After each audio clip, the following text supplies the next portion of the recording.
नमस्कार, मैं हूं आपके साथ अभिषेक पुंडीर। 15 फरवरी 2024 को सुप्रीम कोर्ट का एक बहुत ही ऐतिहासिक फैसला आया। फैसला यह था कि इलेक्टोरल बॉन्ड जिसे सरकार 2018 में लेकर आई थी, ये वो तरीका था जिससे राजनीतिक पार्टियों को चंदा दिया जाता था। इसमें देने वाले का नाम गुप्त रखा जाता था, एक इलेक्टोरल बॉन्ड मिलता था जिस पर सिर्फ एक नंबर होता था, एसबीआई के पास सारी डिटेल्स होती थी। लेकिन जब सुप्रीम कोर्ट में याचिकाएं इसको लेकर, इलेक्टोरल बॉन्ड को लेकर गई, तब सुप्रीम कोर्ट में मामले की सुनवाई हुई और सुप्रीम कोर्ट ने इस इलेक्टोरल बॉन्ड की प्रक्रिया को असंवैधानिक करार देते हुए इस पर रोक लगा दी, पूरी तरीके से बैन लगा दिया। 2018 में इस स्कीम को, इस नीति को सरकार लेकर आई थी। लेकिन अब एक और मुश्किल राजनीतिक पार्टियों की बढ़ने वाली है, क्योंकि सुप्रीम कोर्ट में अब याचिका इस तरीके से दाखिल की गई है कि जो भी पैसा राजनीतिक पार्टियों को इलेक्टोरल बॉन्ड के माध्यम से मिला है, उस पैसे को जब्त किया जाए। एक याचिका दायर की गई है, दिखाइएगा जरा क्या कुछ लिखा है उस याचिका में।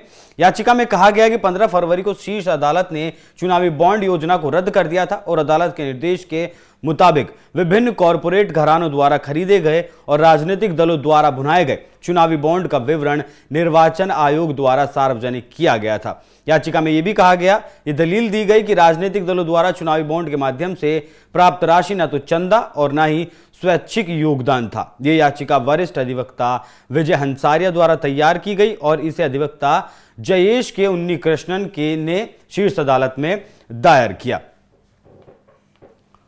तो सीधे तौर पर अब इस नीति के तहत जो पैसा मिला है राजनीतिक पार्टियों को, वो जब्त करने की बात सुप्रीम कोर्ट में कही गई है। अब याचिका में यह भी आरोप लगाया कि चुनावी बॉन्ड की खरीद और इन्हें भुनाने के विवरण में स्पष्ट रूप से पता चलता है कि कंपनियों द्वारा राजनीतिक दलों को चुनावी बॉन्ड के माध्यम से धन का भुगतान किया गया, जो या तो आपराधिक मुकदमे से बचने के लिए या अनुबंध या अन्य नीतिगत मामलों के माध्यम से मौद्रिक लाभ प्राप्त करने के लिए था। इसमें दावा किया गया कि राजनीतिक दलों ने सरकार में सत्तारूढ़ पार्टी होने के नाते अपनी स्थिति का दुरुपयोग किया और पर्दे के पीछे रहकर चुनावी बॉन्ड हासिल किए। राजनीतिक दलों ने चुनावी बॉन्ड का उपयोग धन उगाही करने के लिए एक औजार और तरीके के रूप में किया है। पार्टियों ने उनके आपराधिक मुकदमों से समझौता कर कॉरपोरेट घरानों को अनुचित लाभ पहुंचाया है। तो इस तरीके की ये याचिका सुप्रीम कोर्ट में लगाई गई और सुप्रीम कोर्ट में जब याचिका लगाई गई तो इस याचिका पर सुनवाई हुई होगी और उसके बाद